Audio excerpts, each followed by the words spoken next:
Je vais donner maintenant la parole au professeur Yves Chapuis qui va nous faire l'éloge de Jean Moreau.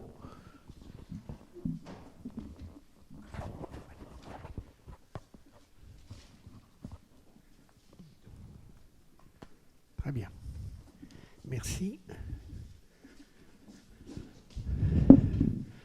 Monsieur le Président, Monsieur le Secrétaire Général, mes chers amis, il appartenait à Michel Huguet, qui fut son grand ami, de faire devant l'Académie de médecine, le 26 mars dernier, l'éloge de Jean Moreau, qui fut notre président en 1997. Ils avaient en particulier une passion commune pour les arts asiatiques, où leur connaissance était inégalable.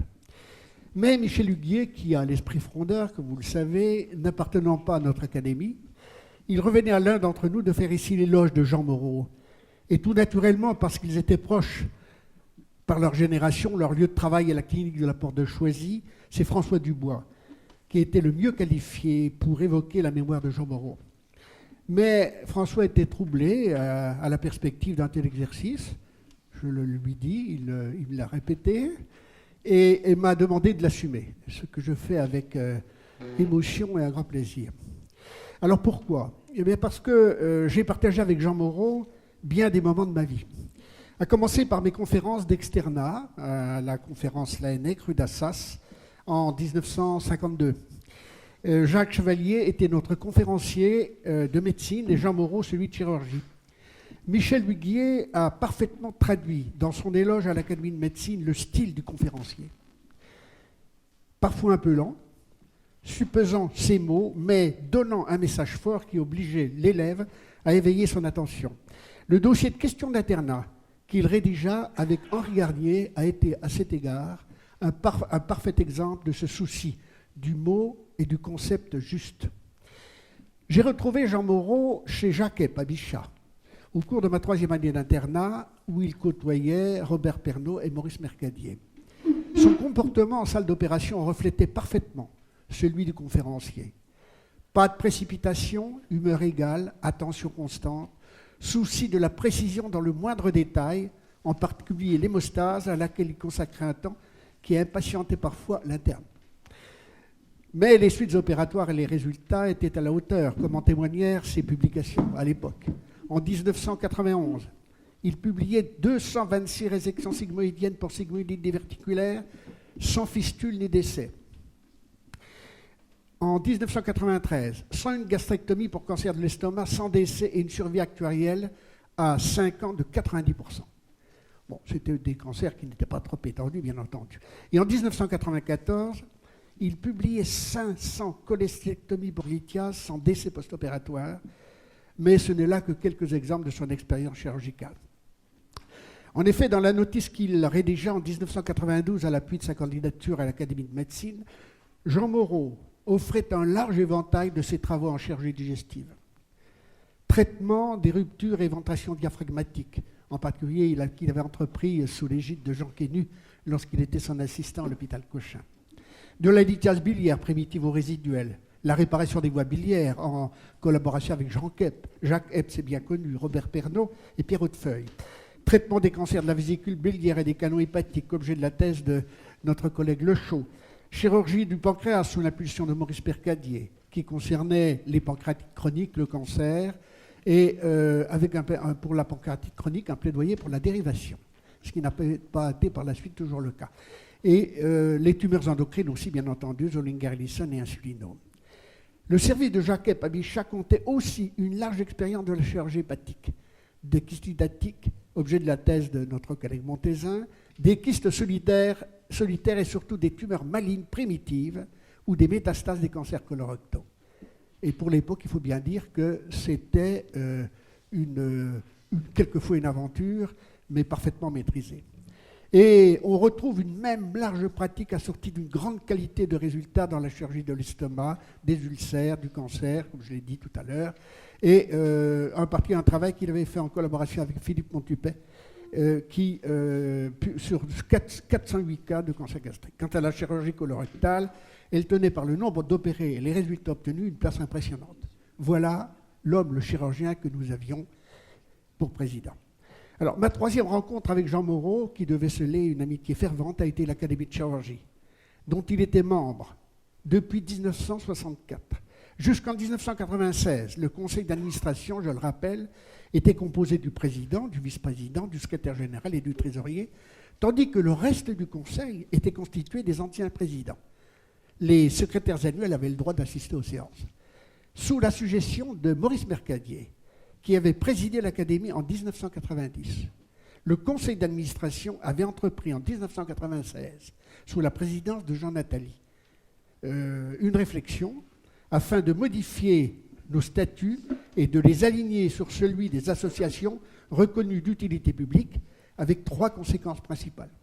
Le droit de vote pour tous les membres cotisants à la constitution du conseil d'administration, avec la possibilité de faire partie de ce conseil et du bureau.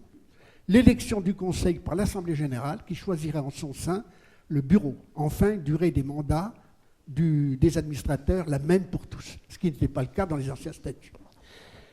Tenant compte de la réponse du ministère de l'Intérieur à la lettre de Jean Nathalie, Jean Moreau présentait le 18 décembre 1996 les nouveaux statuts, ainsi que les modifications apportées au règlement intérieur, qui fera par la suite l'objet de quelques corrections.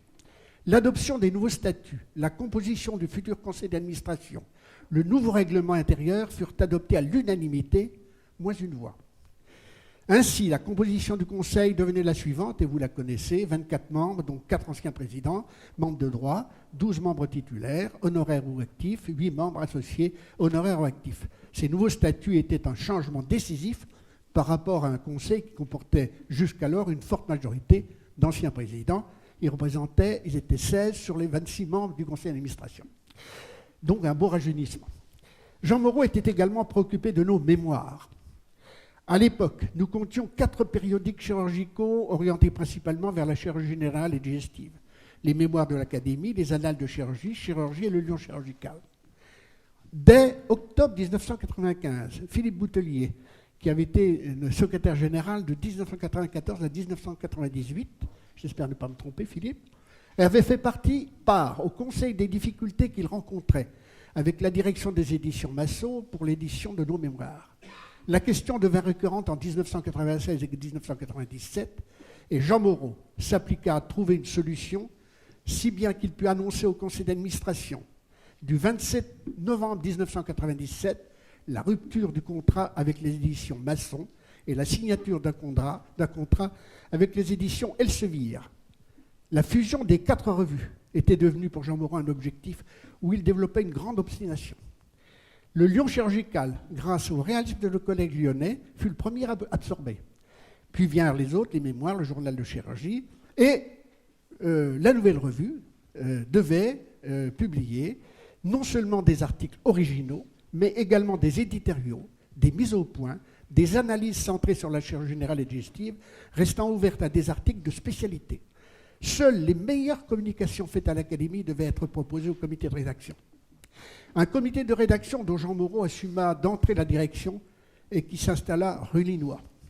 C'est là que, correcteur intransigeant, et ça je peux vous le dire, il réunissait l'équipe qui l'entoura jusqu'à son départ, les épreuves déjà revues par les correcteurs, les lecteurs, nous revenaient régulièrement agrémentés de corrections à l'encre rouge, qu'il s'agisse de la clarté du texte, du style ou de l'orthographe.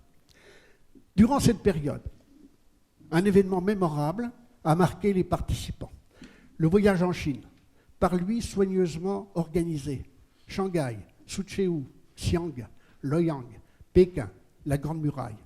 À chaque étape, nous bénéficions de ses commentaires. Il était en effet un grand voyageur. En 1961, à ce retour des États-Unis, où il avait été pendant 1 an visiting fellow à la La Haye Clinic, il assuma plusieurs missions de coopération. En Argentine, Brésil, Cuba, Iran, Liban, Paraguay, Uruguay, Japon. Puis ce fut la Chine, l'Inde et le Cambodge, où, grâce à son ami Jean Vizy, compagnon d'internat, il peut visiter encore. Il ne se contentait pas de regarder, mais aussi de comprendre la nature des œuvres et leurs messages. Cela le conduisit à suivre les cours d'histoire de l'art à l'école du Louvre, à entreprendre de nouveaux voyages en compagnie de Jean Laprelle, le compagnon qu'il retrouvait à Cochin, salle de garde, où il logeait à titre de fossile au moment de leur clinica, pour, après le repas du soir, parler interminablement des films de la semaine. Et ça, je m'en souviens bien. Mais l'art sculptural le passionnait toujours autant, au point de se lier d'amitié avec un antiquaire parisien et de l'aider de sa compétence dans l'expertise des bronzes, dont il avait d'ailleurs une superbe collection grâce non seulement à ses goûts très sûrs, mais également au plaisir qu'il prenait à marchander. Et nous en avions été témoins au cours de nos voyages en Chine. En 1996, il fut élu membre titulaire de l'Académie de médecine. C'est là qu'on le rencontrait chaque mardi, assis dans son fauteuil au premier rang, en bas à droite de la tribune. Il fréquentait assidûment aussi les commissions jusqu'au moment où son état de santé le confina à son domicile, où il est décédé le 11 octobre 2012. Il importe maintenant que je dise quelques mots de sa carrière. Né le 17 octobre 1926 au Chêne, dans les Ardennes, il a fait ses études primaires au Chêne, ses études secondaires à Sedan et à Reims en 1940, où il dut se réfugier avec sa mère et sa jeune sœur, son père ayant été fait prisonnier par l'armée allemande. Il fait son PCB à Paris en 1944, devient externe en 1948, interne en 1951, il est médaille d'or de l'internat en 1956, chef de clinique assistant chez Jean Quénu, puis François Dallène. Il est nommé chirurgien des hôpitaux de Paris en 1962, après les étapes traditionnelles d'aide d'anatomie et de projecteur en 1954 et 1956. Professeur agrégé en 1964. Il sera l'assistant de Jacques Epp. Rencontrera et travaillera également avec Nardi, Henri Charleux, avant d'être détaché chef de service à la Porte de Choisy en 1980. Il y retrouvera Jacques Eckpers, Jean-Marie Brisset, François Dubois, Émile Le Tournel et Robert Pernaut. Un tel panel attirait beaucoup d'internes. Et parmi eux, Michel Huguet, Jean-Pierre Lechaud, Alain Oriot, Francis Barra, François Gâteau et bien d'autres. Curieusement, ce maître apprécié, dont notre confrère Pierre Farah, ancien doyen de la faculté de Beyrouth, disait sa compétence, la sérénité qu'il faisait régner autour de lui, l'intelligence de son geste chirurgical ne manquait pas de séduire et de marquer tous ceux qui l'ont connu. Ce grand voyageur, cet amateur d'art, eut une vie de célibataire.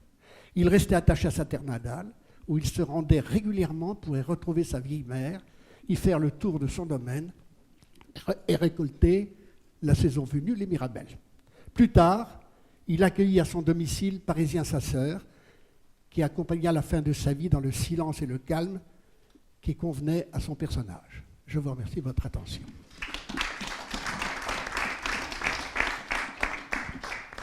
Merci beaucoup Yves Chappuis de cet éloge de quelqu'un qui était assez extraordinaire. Et je dois dire, ça m'a touché beaucoup puisque j'avais confié mon père qui a été opéré par Jean Moreau, de façon d'ailleurs remarquable.